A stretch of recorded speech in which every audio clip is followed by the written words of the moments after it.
In today's video, I am going to teach you how to organize Figma files like pro.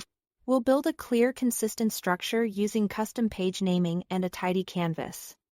So your team always knows what's ready, what's in progress, and where components live.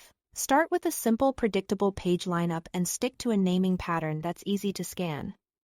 Like a short prefix plus a descriptive title. First, create a cover page.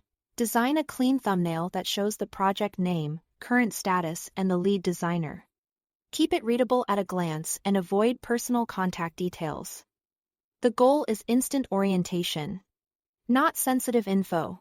Next, add an updates or changelog page. This is your running diary of changes. Note what shifted in the latest iteration and why. And reference the relevant screens or flows. Brief dated entries make handoffs smoother and reduce confusion. Then, set up a ready for dev page. Only finalized screens belong here. Make sure frames, layers, and variants are clearly named and arrange flows in the intended order. Include concise notes or a link to the prototype if it helps clarify behavior. If a developer opens just this page, they should be able to build without guessing. Alongside that, keep an in progress or drafts page. This is where you explore, iterate, and try alternatives. Keep it flexible and messy if needed. When a design is approved and stable, move it to ready for dev to maintain a clean boundary.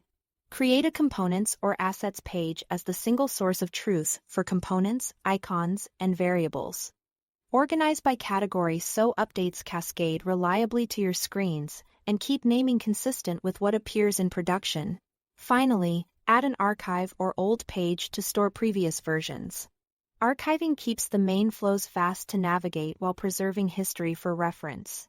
Inside each page, keep the canvas structured. Use sections by pressing Shift+S to group related screens by user flow or feature.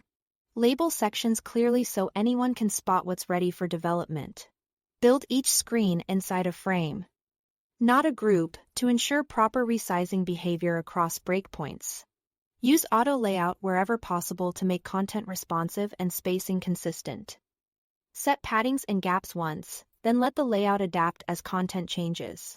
After arranging multiple frames, run tidy up to normalize gaps in alignment. This keeps grids crisp and scan-friendly. That's all to it. Thanks for watching.